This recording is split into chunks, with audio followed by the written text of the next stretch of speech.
विधानसभा समालोचन. योजनांची केंद्र सरकारकडची प्रलंबित निधीची माहिती सभागृहात मांडण्याचे विधानसभा अध्यक्षांचे सरकारला निर्देश. कर्जाच्या परतफेडीसाठी किडनी विकण्याच्या घटनेची मुख्यमंत्र्यांकडून गंभीर दखल, सावकारांची मालमत्ता जप्त करण्याचे निर्देश. राज्यपालांच्या अभिभाषणाबद्दल आभार प्रस्तावावरच्या चर्चेत विरोधी पक्षांची सरकारवर टीका. ही होती आजच्या कामकाजाची वैशिष्ट्य. रोजगार हमी योजना आणि घरकुल योजनेत लाभार्थ्यांच्या थकीत मजुरीवरून मंत्र्यांनी दिलेल्या मोघम उत्तरांवर विधानसभा अध्यक्ष राहुल नार्वेकर यांनी नापसंती व्यक्त केली. केंद्र सरकारकडून पैसे आले की लवकरच मजुरांचे पैसे देऊ असे मोघम उत्तर देणं बरोबर नाही. निधी केंद्राचा असला तरी तो आणायची जबाबदारी राज्य सरकारची आहे. अशा योजनांचा किती पैसा केंद्राकडे रखडला आहे आणि तो कधीपर्यंत मिळवणार याची माहिती राज्य सरकारने अधिवेशन संपण्यापूर्वी विधानसभेत मांडावी असे निर्देश विधानसभा अध्यक्ष राहुल नार्वेकर यांनी दिले. रोहयो मजुरांच्या थकीत मजुरीबाबत मनोज कायंदे यांनी तारांकित प्रश्न मांडला. त्याला मंत्री भरत गोगावले उत्तर देत होते. तर ठाणे जिल्ह्यातल्या शहापूर इथल्या आदिवासी घरकुलांच्या प्रलंबित मजुरीबाबत हारून खान यांच्या तारांकित प्रश्नावर आदिवासी मंत्री अशोक उईके यांनी उत्तर दिलं. यावेळी झालेल्या चर्चेदरम्यान विजय वडेट्टीवार, अतुल भातखळकर, हरीश पिंपळे, प्रशांत बंब आदी सदस्यांनी उपप्रश्न केले. प्रसूतीपूर्व लिंगनिदान रोखण्यासाठी कायद्याची कठोरपणे अंमलबजावणी सुरू असून दोषी डॉक्टरांची सनद रद्द करण्याचे 193 प्रस्ताव मेडिकल काउन्सिलकडे पाठवले आहेत. यापैकी अनेकांच्या सनदा रद्दही झाल्या आहेत. या कायद्यातली कलमं अधिक कठोर करण्याचा विचार करण्यात येईल. तसंच मासिक पाळीच्या काळात महिलांना सुट्टी देता येईल का, गर्भलिंग निदान प्रकरणात मकोका लावता येईल का, याबाबत विधी आणि न्याय विभागाकडून सल्ला घेण्यात येईल अशी माहिती आरोग्यमंत्री प्रकाश आबिटकर यांनी दिली. राष्ट्रवादी शरद पवार गटाचे जितेंद्र आव्हाड यांच्यासह अन्य सदस्यांनी ही मागणी लक्षवेधी सूचनेद्वारे केली होती. बेकायदा गर्भजल लिंग तपासणी करणाऱ्या केंद्रांची माहिती देण्यासाठी खबरीला 1 लाख रुपयांचं बक्षीस ठेवण्यात आलं आहे. तसंच राज्यात दर हजारी स्त्री पुरुष गुणोत्तरात काही जिल्ह्यांमध्ये चांगल्या प्रकारे वाढ होत असून यात लातूर जिल्हा आघाडीवर आहे. तिथे स्त्री पुरुष गुणोत्तर 1265 इतकं आहे. वर्धा जिल्ह्यात 1173, धाराशिव 1050, गडचिरोली 1093 आणि गोंदिया जिल्ह्यात 1050 इतकं गुणोत्तर असल्याची माहिती मंत्री आबिटकर यांनी दिली. खासगी सावकारांकडून घेतलेल्या कर्जाची परतफेड करण्यासाठी किडनी विकावी लागण्याच्या 9 घटना उघडकीस आल्या. यापैकी 7 घटना अन्य राज्यातल्या आहेत. यातील 1 जण शेतकरी असल्याचंही समोर आलं आहे. चंद्रपूरमधल्या या प्रकरणाची गंभीर दखल घेत मुख्यमंत्री देवेंद्र फडणवीस यांनी संबंधित 6 सावकारांची संपत्ती गोठवण्याचे आदेश दिले आहेत अशी माहिती गृहराज्यमंत्री पंकज भोयर यांनी दिली आहे. भाजप आमदार अतुल भातखळकर यांनी याबाबतची लक्षवेधी मांडली. चंद्रपूरच्या नागभीड तालुक्यातल्या मिथूर इथल्या रोशन कुडे याने खासगी सावकाराकडून 9.25 लाख रुपयांचं कर्ज घेतलं होतं. त्यापोटी 6 आरोपींना 48,53,000 रुपयांची रक्कम आणि 1 एकर जमीनही परतफेड म्हणून दिली. त्यानंतरही तगादा लावल्यानंतर संबंधित शेतकऱ्याने कंबोडिया इथे जाऊन 8 लाख रुपयांना किडनी विकून कर्ज फेडलं. या प्रकरणी गुन्ह्याच्या तपासात सोलापूर इथल्या एका मध्यस्थामार्फत कंबोडिया इथं किडनी विकल्याचं समोर आलंय. यातल्या मध्यस्थानं स्वतःसह 9 व्यक्तींच्या किडन्या कंबोडिया तसंच तामिळनाडूतल्या स्टार किम्स हॉस्पिटल इथे विकल्या. या प्रकरणात सावकारी करणाऱ्या 6 आरोपींबरोबरच किडनी खरेदी विक्रीत सहभागी असणाऱ्या अन्य 5 जणांना आरोपी करण्यात आलं आहे. यापैकी 8 जणांना अटक करण्यात आली असून एका आरोपीला फरार घोषित केलं असून त्याचा शोध सुरू असल्याची माहिती राज्यमंत्री भोयर यांनी दिली. प्रधानमंत्री किसान सन्मान निधी आणि राज्याच्या नमो शेतकरी महासन्मान निधी योजनेत नवीन खातेदार शेतकऱ्यांच्या समावेशासाठी केंद्र सरकारला पत्र पाठवलं असून त्यासाठी पाठपुरावा सुरू असल्याची माहिती कृषी मंत्री दत्तात्रय भरणे यांनी यासंदर्भात समाधान आवताडे यांच्या तारांकित प्रश्नाच्या उत्तरात दिली. प्रश्नोत्तरं आणि लक्षवेधी सूचनांच्या कामकाजानंतर राज्यपालांच्या अभिभाषणावरील उर्वरित चर्चेला सुरुवात झाली. राज्यपालांचं यंदाचं अभिभाषण म्हणजे जुन्याच 20 मुद्द्यांची घासून पुसून केलेली उजळणी आहे. हे सरकार राज्यपालांना खोटं बोलायला लावत आहे अशी टीका काँग्रेस सदस्य विजय वडेट्टीवार यांनी या चर्चेतल्या भाषणादरम्यान केली. सरकारच्या 2047च्या व्हिजनचं चित्र रंगवलं जात आहे. 2024मध्ये महाराष्ट्राची अर्थव्यवस्था 1 ट्रिलियनची करणार असल्याचंही हेच सरकार सांगत होतं. आता सरकारला याचा विसर पडल्याचं वडेट्टीवार म्हणाले. शिक्षणासाठी महात्मा ज्योतिबा फुले आणि सावित्रीमाई यांनी दगडधोंडे खाल्ले आणि त्याच महाराष्ट्रात आता राज्यातल्या 2200 शाळांमध्ये शिक्षक नाहीत. मराठी शाळा बंद पडत आहेत. कुंभमेळ्यासाठी 14,000 कोटी खर्च करणाऱ्या सरकारने कुंभमेळ्यासाठी 2,000 कोटी कमी खर्च करावे, त्यातले 2,000 कोटी शिक्षणासाठी द्यावे, असंही वडेट्टीवार म्हणाले. रस्ते विकासाच्या कामांचा उल्लेख राज्यपालांच्या अभिभाषणात आहे, पण हा निधी कुठे खर्च होणार आहे याचा उल्लेख नाही. मुंबई गोवा महामार्ग अनेक वर्ष रखडला आहे. रत्नागिरी आणि रायगड जिल्ह्यात 100 किलोमीटरच्या आत महामार्गाचे काम राहिले असेल तर कधी पूर्ण होणार, त्यासाठी हा पैसा वापरला जाणार आहे का, असा प्रश्न निलेश राणे यांनी अभिभाषणावरील चर्चेत केला. गडचिरोलीला स्टील हब असं घोषित केलं आहे. व्यापारी सत्तारूढ लोकांना यात व्यापार दिसतोय. 50,000 कोटींची स्टील गुंतवणूक झाली आहे. स्टील सिटी म्हणून ओळखलं जाईल असं सांगितलं जातं. विदर्भात 1,00,000 कोटींची गुंतवणूक होणार आहे असंही सांगितलं आहे.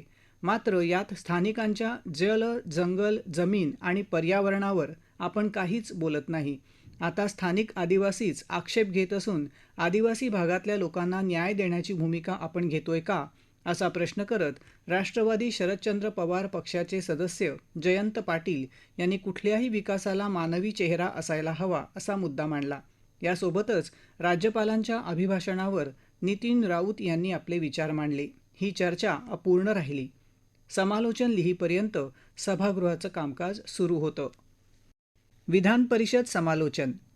माहिती आणि तंत्रज्ञान, कृत्रिम प्रज्ञा यांचा वापर करून प्रदूषणाची अचूक माहिती उपलब्ध करण्याची, Pune Nashik semi high speed railway प्रकल्पाच्या मार्गासाठी तज्ज्ञ सल्लागारांची नियुक्ती करण्याची मुख्यमंत्री देवेंद्र फडणवीस यांची घोषणा. राज्य शासकीय कर्मचाऱ्यांच्या महागाई भत्त्यात 3% वाढ, वित्त राज्यमंत्री आशिष जयस्वाल यांची घोषणा. ही होती विधान परिषदेच्या आजच्या कामकाजाची काही क्षणचित्र. विधिमंडळाच्या अर्थसंकल्पीय अधिवेशनाच्या 3ऱ्या दिवसाचं कामकाज आज दुपारी 12 वाजता प्रश्नोत्तरांच्या तासानं सुरू झालं. बांधकामाच्या ठिकाणांवर माहिती आणि तंत्रज्ञान, कृत्रिम प्रज्ञा यांचा वापर करून देखरेख ठेवणं गरजेचं आहे. त्याबाबत मुंबई महापालिकेला निर्देश दिलेले आहेत. आधुनिक तंत्रज्ञानाचा वापर केल्याने मानवी हस्तक्षेप कमी होऊन प्रदूषणाची अचूक माहिती उपलब्ध होईल. आधुनिक तंत्रज्ञानाचा वापर करून 100% बांधकामांच्या ठिकाणावर देखरेख ठेवावी अशा सूचना देण्यात आल्याची माहिती मुख्यमंत्री देवेंद्र फडणवीस यांनी दिली. सदस्य अनिल परब यांनी मुंबईतल्या वांद्रे पूर्व इथल्या मुंबई उच्च न्यायालयाच्या इमारतीच्या कामादरम्यान वायू प्रदूषण नियंत्रण नियमावलीचं उल्लंघन होण्याबाबतचा प्रश्न उपस्थित केला होता. परब यांनी विचारलेल्या प्रश्नावर उत्तर देताना त्याआधी पर्यावरण आणि वातावरणीय बदल मंत्री पंकजा मुंडे म्हणाल्या की मुंबई शहरात मोठ्या संख्येने पुनर्विकास तसंच बांधकामाचं काम सुरू असून बांधकामाच्या ठिकाणी प्रदूषण होऊ नये यासाठी कडक निकष राबवणे यांची जबाबदारी मुंबई महापालिकेची आहे. भविष्यातही कुठल्याही बांधकामाच्या ठिकाणी प्रदूषणाची परिस्थिती निर्माण झाल्यास पर्यावरण विभागाकडून कारवाई करण्यात येईल. डेब्रिजवर प्रक्रिया करण्यासाठी वेगळे प्रकल्प उभारण्यासाठी 3 ते 6 महिन्यात बैठक घेऊन निर्णय घेण्यात येईल असं आश्वासन मंत्री मुंडे यांनी दिले. Pune Nashik semi high speed railway प्रकल्पाचा मूळ मार्ग बदलून तो शिर्डी मार्गे नेण्याच्या निर्णयाविरोधात संगमनेर, अकोले तालुक्यासह अहिल्यानगर जिल्ह्यात ठिकठिकाणी आंदोलनं सुरू आहेत. महारेलने प्रस्तावित केलेल्या या मार्गाच्या आरेखनामुळे जायंट मीटरवेव्ह रेडिओ टेलिस्कोप म्हणजेच GMRTच्या ऑब्झर्वेटरीच्या अँटेनाला व्यत्यय येत असल्यामुळे रेल्वे बोर्डाने हा प्रकल्प महारेलकडून राबवण्यास जून 2020 रोजी दिलेली प्राथमिक तत्त्वतः मान्यता काढून घेतली आहे. हा मार्ग आता शिर्डीजवळून नेण्यास ग्रामस्थांचा विरोध असून कमीत कमी बदल करून हा प्रकल्प कसा राबवण्यात येईल यासाठी तज्ज्ञ सल्लागारांची नियुक्ती करण्यात येईल अशी माहिती मुख्यमंत्री देवेंद्र फडणवीस यांनी दिली. सदस्य सत्यजित तांबे यांनी याबाबत प्रश्न विचारला होता. 32 देशांसाठी महत्त्वाची असलेल्या ऑब्झर्वेटरीच्या बफर झोनमधून प्रस्तावित मार्ग जात असल्याने त्याला स्थगिती मिळाली आहे. हा प्रकल्प राबवण्यासाठी कमीत कमी बदल व्हावा यासाठी केंद्र सरकारच्या सल्ल्याने तज्ज्ञ सल्लागारांची नियुक्ती करण्यात येईल असंही मुख्यमंत्री फडणवीस यांनी स्पष्ट केलं. सरकारी नोकरीत रुजू झाल्यापासून निवृत्त होईपर्यंतच्या बढत्या, शिक्षा, पेन्शन या सर्व बाबी सुरळीत होणं अपेक्षित आहे. सरकारी आणि निमसरकारी असे 17 ते 20 लाख कर्मचारी राज्यात असून त्यासाठी राज्यात HR रिफॉर्म्स आणण्यात येत असून त्यामुळे कर्मचाऱ्यांचे सर्व प्रश्न निकाली काढता येतील अशी माहिती मुख्यमंत्री देवेंद्र फडणवीस यांनी दिली. सदस्य किरण सरनाईक यांनी यवतमाळ जिल्ह्यातल्या विमुक्त जाती, भटक्या जातींच्या आश्रमशाळेतल्या शिक्षक आणि शिक्षकेतर कर्मचाऱ्यांच्या कुटुंबियांना निवृत्ती वेतनाचा लाभ मिळाला नसल्याबद्दल प्रश्न उपस्थित केला होता. त्यावर उत्तर देताना मुख्यमंत्र्यांनी ही माहिती दिली. खोपोली नगर परिषद सार्वत्रिक निवडणूक 2025 करता 2 डिसेंबरला मतदान होऊन 21 डिसेंबर रोजी मतमोजणी पार पडली. प्रभाग क्रमांक 2 मधून नगरसेवक पदाच्या निवडणुकीत पराभूत झालेल्या महिलेच्या पतीने विजयी महिला उमेदवाराचा पती मंगेश काळोखे याची 26 डिसेंबर 2025 रोजी हत्या केल्याचं निष्पन्न झालं आहे. या घटनेबाबत खोपोली पोलीस ठाण्यात विविध कलमांच्या अंतर्गत गुन्हा दाखल असून आतापर्यंत 17 आरोपींना अटक करण्यात आली आहे. तसंच एका बाल आरोपीला ताब्यात घेऊन त्याला बालसुधारगृहात पाठवण्यात आलं आहे. गंभीर स्वरूपाचा हा गुन्हा असून यात आरोपींना कडक शासन व्हावं यासाठी त्यांच्यावर महाराष्ट्र संघटित गुन्हेगारी प्रतिबंधक कायदा म्हणजेच मकोका अंतर्गत कारवाई करता येईल का हे तपासून पाहण्यात येईल. भाई जगताप यांनी विचारलेल्या प्रश्नावर गृहराज्यमंत्री योगेश कदम यांनी ही माहिती दिली. मुलांमध्ये सोशल मीडिया आणि ऑनलाईन गेमिंगचा वाढता वापर ही गंभीर चिंतेची बाब असून माहिती तंत्रज्ञान हा अवशिष्ट विषय असल्याने कायदे करण्याचा अधिकार मुख्यत्वे केंद्र सरकारकडे असला तरी राज्य सरकार या संदर्भात केंद्राशी सविस्तर चर्चा करेल. 2 फेब्रुवारी 2026 रोजी मानसोपचार तज्ज्ञ, IT तज्ज्ञ, पोलीस अधिकारी आणि संबंधित क्षेत्रातील विशेषज्ञांचा समावेश असलेला टास्क फोर्स स्थापन करण्यात आला असून त्याचा अहवाल पुढील अधिवेशनापूर्वी सादर केला जाईल. विधी आणि न्याय विभागाचा सल्ला घेऊन गेमिंग ॲप्स विरोधात आत्महत्येला प्रवृत्त करण्याविषयीची कारवाई करण्याबाबत शासन सकारात्मक विचार करेल असं माहिती तंत्रज्ञान मंत्री आशिष शेलार यांनी सांगितलं. युवा पिढीमध्ये वाढत चाललेल्या ऑनलाईन गेमिंगच्या व्यसनामुळे निर्माण होत असलेल्या गंभीर सामाजिक आणि मानसिक परिणामांचा मुद्दा सदस्य निरंजन डावखरे यांनी उपस्थित केला होता.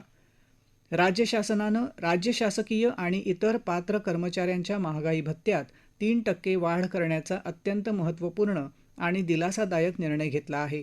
या निर्णयाची अधिकृत घोषणा अर्थ राज्यमंत्री आशिष जयस्वाल यांनी आज विधान परिषदेत केली. मुख्यमंत्री तथा अर्थमंत्री देवेंद्र फडणवीस यांनी राज्यातल्या लाखो कर्मचाऱ्यांच्या हिताचा विचार करून हा सकारात्मक निर्णय घेतला असून यामुळे आता राज्याचा महागाई भत्ता 55% वरून वाढून 58% झाला आहे.